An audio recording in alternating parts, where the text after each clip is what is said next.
Hi hello ಎಲ್ರಿಗೂ ನಮಸ್ಕಾರ. ನೀವು ನೋಡ್ತಾ ಇದ್ದೀರಾ ಮೇಘಾ ಹರ್ಷ ವ್ಲಾಗ್ಸ್. ಫ್ರೈಡೆಯಿಂದ ವ್ಲಾಗ್ ಮಾಡೋದಕ್ಕೇನೆ ಆಗಿರ್ಲಿಲ್ಲ. ಯಾಕೆ ಅಂತ ಅಂದ್ರೆ ಸ್ವಲ್ಪ ಹೆಲ್ತ್ ಅಪ್ಸೆಟ್ ಆಗಿತ್ತು. ಹಾಗಾಗಿ ಮಂಡೇನೆ ಸ್ಟಾರ್ಟ್ ಮಾಡ್ತಾ ಇದೀನಿ. ಬೆಳಗ್ಗೆ ಎದ್ದ ತಕ್ಷಣನೇ ಪೂಜೆಗೆಲ್ಲ ರೆಡಿ ಮಾಡ್ಕೊತಾ ಇದ್ದೆ. ಮತ್ತೆ ನಮ್ಮ ಅತ್ತೆನೂ ಹೆಲ್ಪ್ ಮಾಡ್ತಾ ಇದ್ರು. ನೆಲ ಎಲ್ಲ ಕ್ಲೀನ್ ಮಾಡ್ಕೊಂಡು ಅವರು ಸ್ನಾನ ಮಾಡ್ಕೊಂಡು ಪೂಜೆ ಮಾಡ್ತೀನಿ, ನೀನು ತಿಂಡಿ ರೆಡಿ ಮಾಡ್ಬಿಡು ಅಂತ ಹೇಳಿದ್ರು. ನಾನು ಅದಕ್ಕೆ ಪೂಜೆ ಪಾತ್ರನೆಲ್ಲ ತೊಳ್ಕೊಟ್ ಬಿಡೋಣ, ಅವರು ಸ್ನಾನ ಮಾಡ್ಕೊಂಡು ಬರೋ ಅಷ್ಟರಲ್ಲಿ ರೆಡಿ ಆಗ್ಬಿಡತ್ತೆ ಅಂತ ಹೇಳಿ ರೆಡಿ ಮಾಡ್ತಾ ಇದೀನಿ. ಮಳೆ ಜಾಸ್ತಿ ಆಗಿದ್ರಿಂದ 3 ದಿನದಿಂದ ಪವರ್ ಕಟ್ ಆಗಿತ್ತು. ಸೊ ಇನ್ವರ್ಟರ್ ಕೂಡ ಖಾಲಿ ಆಗಿತ್ತು. ಅದಕ್ಕೋಸ್ಕರನೇ ಮೇನು ವಿಡಿಯೋ ಮಾಡೋದಕ್ಕೆ ಆಗ್ಲಿಲ್ಲ. ಜೊತೆಗೆ ಹೆಲ್ತ್ ಅಪ್ಸೆಟ್ ಆಗಿದ್ರಿಂದ ಅತ್ಲಾಗ್ 3 ದಿನ ಸ್ಕಿಪ್ ಮಾಡ್ಬಿಡೋಣ ಅಂತ ನಾನು ಕೂಡ ಸುಮ್ನೆ ಆದೆ. ಈ ಮಳೆ ಟೈಮಲ್ಲಿ ಎಲ್ಲಾ ಕಡೆನೂ ಡೆಂಗ್ಯೂ ಜಾಸ್ತಿ ಆಗ್ತಾ ಇದೆ ಅಂತ ಹೇಳ್ತಿದ್ದಾರೆ. ಸೊ ಎಲ್ರೂ ಕೂಡ ಎಚ್ಚರಿಕೆಯಿಂದ ಇರಿ. ಹೊರಗಡೆ ಸುಮ್ನೆ ಹೊರಗಡೆ ಹೋಗೋದೆಲ್ಲ ಮಾಡೋದಿಕ್ ಹೋಗ್ಬೇಡಿ. ತಿಂಡಿಗೆ ಇವತ್ತು ನೀರ್ ದೋಸೆ ಮಾಡೋಣ ಅಂತ ಹೇಳಿ ನೀರ್ ದೋಸೆಗೆ ಬ್ಯಾಟರ್‌ನ ರೆಡಿ ಮಾಡಿಟ್ಟಿದ್ದೀನಿ. ಜಸ್ಟ್ ಇದಕ್ಕೆ ಅಕ್ಕಿನ ಒಂದು 3 ರಿಂದ 4 ಗಂಟೆ ಆಗೋವಷ್ಟು ನೆನೆ ಹಾಕಿ ರುಬ್ಬಿಟ್ಟಿರೋದು. ಅದಕ್ಕೆ ಮತ್ತೆ ಏನೂ ಸೇರಿಸ್ಕೊಂಡಿಲ್ಲ. ಇವಾಗ ಸ್ವಲ್ಪ ಉಪ್ಪನ್ನ ಟೇಸ್ಟ್‌ಗೆ ಎಷ್ಟು ಬೇಕೋ ಅಷ್ಟು ಉಪ್ಪನ್ನ ತಗೊಂಡು ಸ್ವಲ್ಪ ನೀರಲ್ಲಿ ಕರಗಿಸ್ಬಿಟ್ಟು ದೋಸೆ ಬ್ಯಾಟರ್‌ಗೆ ಹಾಕಿ ಮಿಕ್ಸ್ ಮಾಡ್ತಾ ಇದೀನಿ. ನಾನು ಕೂಡ ಇದನ್ನ ಫಸ್ಟ್ ಟೈಮ್ ಮಾಡ್ತಾ ಇರೋದು. ನಮ್ಮ ಅತ್ತೆ ತುಂಬಾ ಸಲ ಮಾಡೋರಂತೆ. ಹೇಳ್ಕೊಟ್ರು ಯಾವ ರೀತಿ ಮಾಡೋದು ಅಂತ ಹೇಳಿ. ಸೊ ನೋಡೋಣ, ಟ್ರೈ ಮಾಡೋಣ, ಫಸ್ಟ್ ಟೈಮ್ ಅಲ್ವಾ ಅಂತ ಹೇಳಿ ಮಾಡ್ತಾ ಇದೀನಿ. ದೋಸಾ ಬ್ಯಾಟರ್‌ನ ನೀಟಾಗಿ ಮಿಕ್ಸ್ ಆದ್ಮೇಲೆ ಲಿಡ್‌ನ ಕ್ಲೋಸ್ ಮಾಡ್ಬಿಟ್ಟು ಒಂದ್ ಕಡೆ ಎತ್ತಿಡ್ತಾ ಇದೀನಿ. ಇವಾಗ ಇದಕ್ಕೆ ಕೆಂಪು ಚಟ್ನಿನ ಮಾಡ್ಕೊತಾ ಇದೀನಿ. ಟೇಸ್ಟ್ ತುಂಬಾ ಚೆನ್ನಾಗಿ ಬರುತ್ತಂತೆ ಕೆಂಪು ಚಟ್ನಿ ಜೊತೆಗೆ ನೀರ್ ದೋಸೆ. ಹಸಿಮೆಣಸಿನಕಾಯಿ ಯೂಸ್ ಮಾಡೋದ್ರಿಂದ ಸ್ವಲ್ಪ ಗ್ಯಾಸ್ಟ್ರಿಕ್ ಕೂಡ ಆಗುತ್ತೆ ಅಲ್ವಾ? ಅದಕ್ಕೋಸ್ಕರ ಕೆಂಪು ಮೆಣಸಿನಕಾಯಿನೇ ಹಾಕ್ಬಿಟ್ಟು ಚಟ್ನಿ ಮಾಡು ಅಂತ ಹೇಳಿದ್ರು. ಅದಕ್ಕೆ ಸ್ವಲ್ಪ ಮೆತ್ತಗೆ ಇದೆ ಅಂತ ಅನ್ನಿಸ್ತು. ಒಂದ್ ಸ್ವಲ್ಪ ಹುರ್ಕೊಳ್ಳೋಣ ಅಂತ ಹೇಳಿ ಬಿಸಿ ಮಾಡ್ಕೊತಾ ಇದೀನಿ. ಒಂದು ಖಾರಕ್ಕೆ ಎಷ್ಟು ಬೇಕೋ ನಾನೊಂದು 10, 12 ತಗೊಂಡಿದ್ದೀನಿ. ನಿಮ್ಗೆ ಖಾರಕ್ಕೆ ಎಷ್ಟು ಬೇಕೋ ಅಷ್ಟು ನೋಡ್ಕೊಂಡು ನೀವು ಕೂಡ ಮೆಣಸಿನಕಾಯಿನ ಸ್ವಲ್ಪ ಬಿಸಿ ಮಾಡ್ಕೊಳ್ಳಿ. ಅವಾಗ ರುಬ್ಕೊಳ್ಳೋದು ಕೂಡ ಈಸಿ ಆಗತ್ತೆ. ಇವಾಗ ಒಂದು ಮಿಕ್ಸಿ ಜಾರ್ ತಗೋತಾ ಇದ್ದೀನಿ. ಮಿಕ್ಸಿ ಜಾರ್‌ಗೆ ಒಂದು 4 ರಿಂದ 5 ಎಷ್ಲಾಗುವಷ್ಟು ಬೆಳ್ಳುಳ್ಳಿನ ಹಾಕೊಳ್ಳಿ. ಮತ್ತೆ 1 ಇಂಚು ಹುಣಸೆ ಹಣ್ಣು ಹಾಕೊಳ್ಳಿ. ಒಂದ್ 2 ರಿಂದ 3 ಸ್ಪೂನ್ ಆಗುವಷ್ಟು ಕಡ್ಲೆನ ಹಾಕೋತಾ ಇದೀನಿ. ಕಡ್ಲೆ ಹಾಕಿದ್ರೆ ಸ್ವಲ್ಪ ಟೇಸ್ಟ್ ಚೆನ್ನಾಗಿ ಬರುತ್ತೆ ಅಂತ ಹೇಳಿ ಕಡ್ಲೆನ ಸೇರಿಸ್ಕೊತಾ ಇದೀನಿ.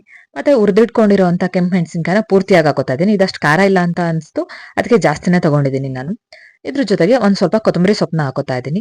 ಮತ್ತೆ ತುರಿದಿಟ್ಕೊಂಡಿರುವಂತ ತೆಂಗಿನ ತುರಿ. ಜಾಸ್ತಿ ಅಂದ್ರೆ ಬರೀ ಚಟ್ನಿ ಮಾಡ್ಕೊಳ್ಳೋದ್ರಿಂದ ಸ್ವಲ್ಪ ಜಾಸ್ತಿನೇ ಚಟ್ನಿ ಮಾಡ್ಕೊತಾ ಇದೀವಿ. ಬೇರೆ ಏನು ಪಲ್ಯ ಗಿಲ್ಯ ಏನು ಮಾಡ್ಕೊತಾ ಇಲ್ಲ. ಜಸ್ಟ್ ಚಟ್ನಿ ಅಷ್ಟೇನೆ. ಇವಾಗ ಇದಕ್ಕೆ ಟೇಸ್ಟ್‌ಗೆ ಎಷ್ಟು ಬೇಕೋ ಅಷ್ಟು ಉಪ್ಪನ್ನ ಹಾಕೊಂಡು ಸ್ವಲ್ಪ ನೀರ್ನ ಸೇರಿಸ್ಕೊಂಡು ರುಬ್ಕೊಂಡ್ರೆ ಚಟ್ನಿ ರೆಡಿ ಆಗತ್ತೆ. ನಾವು ಚಟ್ನಿನ ಪೂರ್ತಿಯಾಗಿ ಪೇಸ್ಟ್ ಮಾಡ್ಕೊಂಡಿಲ್ಲ. ಸ್ವಲ್ಪ ತರಿ ತರಿಯಾಗಿನೇ ಮಾಡ್ಕೊಂಡಿದ್ವಿ. ಟೇಸ್ಟ್ ಚೆನ್ನಾಗಿ ಬರುತ್ತೆ ಅಂತ ಹೇಳಿ. ದೋಸೆ ಮಾಡೋದಕ್ಕೆ ಇವಾಗ ತವಾನ ಕಾಯ್ಲಿಕ್ಕೆ ಇಟ್ಟಿದ್ದೀನಿ.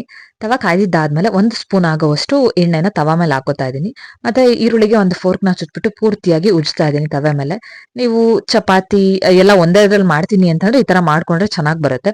ಅಥವಾ ನಾವು ಒಂದಕ್ಕೇನೆ ದೋಸೆಗೆನೆ ಯೂಸ್ ಮಾಡೋದು ಅಂತ ಅಂದ್ರೇನು ದೋಸೆ ಮಾಮೂಲಿಯಾಗಿ ಬರುತ್ತೆ. ಈ ತರ ಮಾಡ್ಕೊಳ್ಳೋದ್ರಿಂದ ದೋಸೆ ಬೇಗನೂ ಎದ್ದೇಳತ್ತೆ. ಅದಕ್ಕೋಸ್ಕರ ಈ ತರ ಮಾಡ್ಕೊಂಡ್ರೆ ಒಳ್ಳೇದು ಅಂತ ನಾನ್ ಹೇಳೋದಕ್ಕೆ ಇಷ್ಟಪಡ್ತೀನಿ. ತವೆ ಸ್ವಲ್ಪ ಕಾಯ್ದಿದ್ದಾದ್ಮೇಲೆ ಸ್ವಲ್ಪ ನೀರ್ನ ಚಿಮ್ಕಿಸ್ಕೊಳ್ಳಿ. ಸ್ವಲ್ಪ ಬಿಸಿ ಕಡಿಮೆ ಆಗತ್ತೆ. ಇಲ್ಲ ಅಂತ ಅಂದ್ರೆ ಅಂಟ್ಕೊಂಡಂಗ್ ಆಗ್ಬಿಡುತ್ತೆ. ನಾವು ದೋಸೆ ಬ್ಯಾಟರ್‌ನ ಹಾಕ್ಬಿಟ್ಟು ಎಲ್ಲ ಕಡೆ ಸ್ಪ್ರೆಡ್ ಮಾಡ್ಬೇಕಾದ್ರೆ ಹಿಂದೆನೆ ಬಂದಂಗ್ ಆಗ್ಬಿಡುತ್ತೆ. ದೋಸೆ ಹಾಕೋದಕ್ಕೆ ಚೆನ್ನಾಗಾಗತ್ತೆ. ನಾನು ಕೂಡ ಫಸ್ಟ್ ಟೈಮ್ ಮಾಡಿದ್ರಿಂದ ನಾನು ಫಸ್ಟ್ 2 ದೋಸೆನ ಅದೇ ರೀತಿ ಮಾಮೂಲಿ ದೋಸೆ ಮಾಡ್ತೀವಲ್ಲ ಅದೇ ರೀತಿ ಹಾಕೋಕ್ ಹೋಗಿ ಅದು ಸರಿಯಾಗಿ ಬರ್ಲಿಲ್ಲ. ಇದು 3ನೇ ದೋಸೆನೋ 4ನೇ ದೋಸೆನೋ ಇರ್ಬೇಕು ಅನ್ಸುತ್ತೆ. ಇದು ಓಕೆ, ನೀಟಾಗಿ ಈ ತರ ಹಾಕು ಅಂತ ಹೇಳ್ಬಿಟ್ಟು ಹೋದ್ರು. ಈ ತರ ಸ್ಪ್ರೆಡ್ ಮಾಡೋದಕ್ಕೆ ಹೋಗ್ಬೇಡ, ಜಸ್ಟ್ ಅದ್ರ ಮೇಲೆ ತವೆ ಮೇಲೆ ಹಾಕ್ಬಿಡು ಸಾಕು ಅಂತ ಹೇಳಿದ್ರು.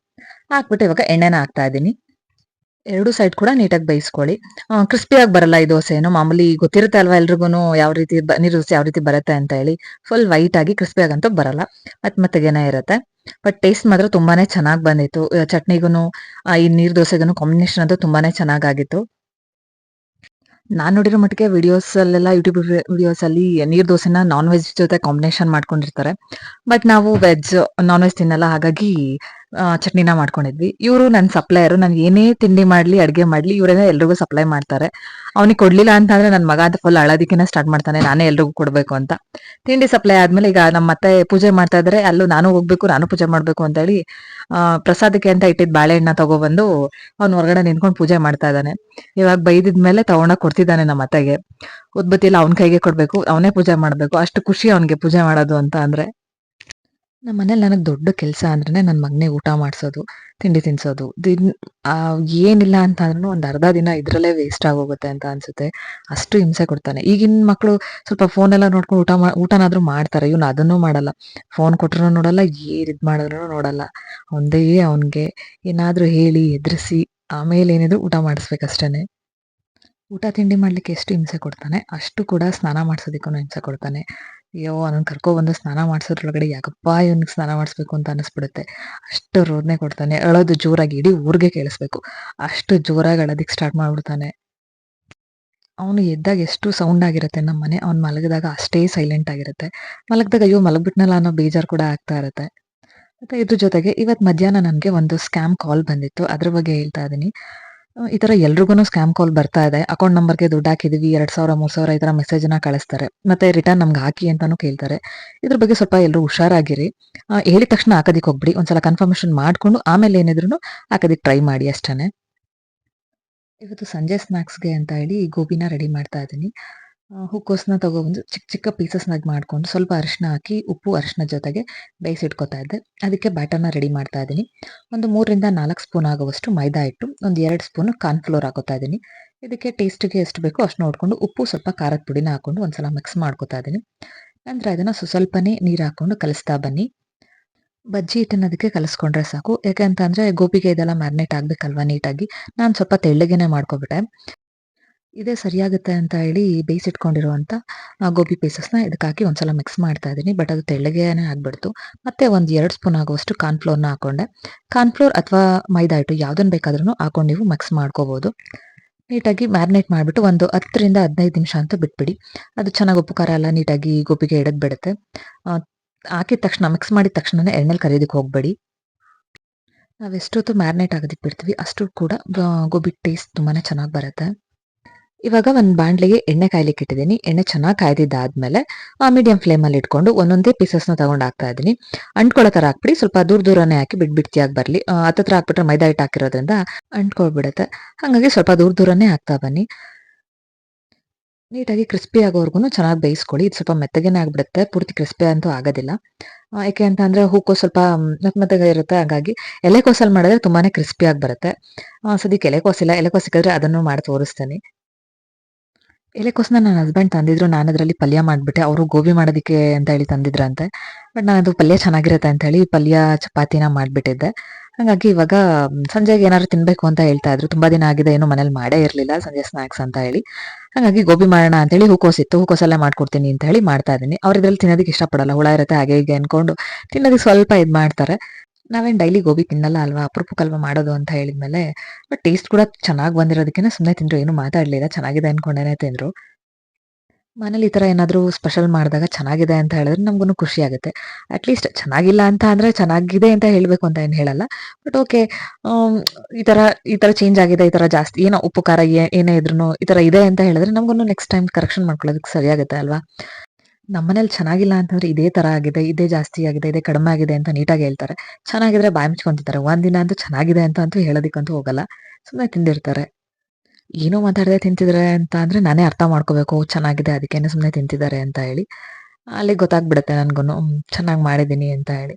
ಒಂಥರ ಖುಷಿ ಆಗುತ್ತೆ. ಹೇಳ್ದೆ ಹೋಗ್ಲಿ ಟೇಸ್ಟ್ ಚೆನ್ನಾಗಿ ಬಂದಿದ್ರೆ ನಾವು ಟೇಸ್ಟ್ ಮಾಡಿದಾಗ ಖುಷಿ ಆಗುತ್ತೆ. ಬಟ್ ನಾನ್ ಮಾಡಿರೋ ಐಟಮ್ಸ್‌ಗಳಲ್ಲಿ ಎಷ್ಟೋ ಅಡುಗೆಗಳು ಫಸ್ಟ್ ಟೈಮ್ ಮಾಡಿದ್ದೀನಿ.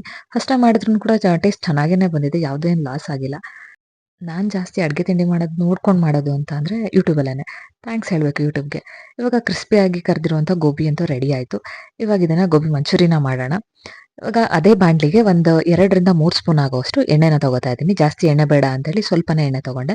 ಎಣ್ಣೆ ಸ್ವಲ್ಪ ಬಿಸಿ ಆದ್ಮೇಲೆ ಶುಂಠಿ ಬೆಳ್ಳುಳ್ಳಿ ಪೇಸ್ಟ್‌ನ ಹಾಕೋತಾ ಇದ್ದೀನಿ. 1 ಸ್ಪೂನ್ ಆಗುವಷ್ಟು ಶುಂಠಿ ಬೆಳ್ಳುಳ್ಳಿ ಪೇಸ್ಟ್ ಹಾಕೊಂಡು ಸ್ವಲ್ಪ ಹುರ್ಕೋತಾ ಇದ್ದೀನಿ.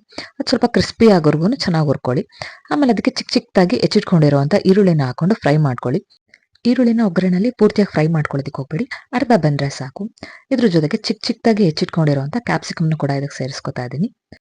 ಕ್ಯಾಪ್ಸಿಕಮ್ ಹಾಕಿದ್ಮೇಲೆ 1 ನಿಮಿಷ ಫ್ರೈ ಮಾಡ್ಕೊಂಡ್ರೆ ಸಾಕು. ಜಾಸ್ತಿ ಫ್ರೈ ಮಾಡೋದು ಬೇಡ. ಈರುಳ್ಳಿ ಮತ್ತೆ ಕ್ಯಾಪ್ಸಿಕಮ್ ಸ್ವಲ್ಪ ಹಸಿ ಹಸಿ ಆಗಿದ್ರೇನೆ ಟೇಸ್ಟ್ ಚೆನ್ನಾಗಿರುತ್ತೆ. ಮತ್ತೆ ಒಂದು ಅರ್ಧ ಸ್ಪೂನ್ ಆಗುವಷ್ಟು ಸೋಯಾ ಸಾಸು, ಒಂದು ಅರ್ಧ ಸ್ಪೂನ್ ವೆನಿಗರು, ಮತ್ತೆ ಒಂದು 2 ರಿಂದ 3 ಸ್ಪೂನ್ ಆಗುವಷ್ಟು ಟೊಮಟೊ ಕೆಚಪ್‌ನ ಹಾಕೋತಾ ಇದ್ದೀನಿ. ಇದಿಷ್ಟನ್ನು ಹಾಕೊಂಡು ಒಂದ್ಸಲ ನೀಟಾಗಿ ಮಿಕ್ಸ್ ಮಾಡ್ಕೊತಾ ಇದ್ದೀನಿ. ಸ್ವಲ್ಪ ಫ್ರೈ ಮಾಡ್ಕೊಂಡ್ರೆ ಸಾಕು. ಯಾಕೆಂದ್ರೆ ಸ್ವಲ್ಪ ಹಸಿ ಸ್ಮೆಲ್ ಎಲ್ಲ, ಹುಳಿ ಸ್ಮೆಲ್ ಎಲ್ಲ ಹೋಗ್ಲಿ ಅಂತ ಹೇಳಿ.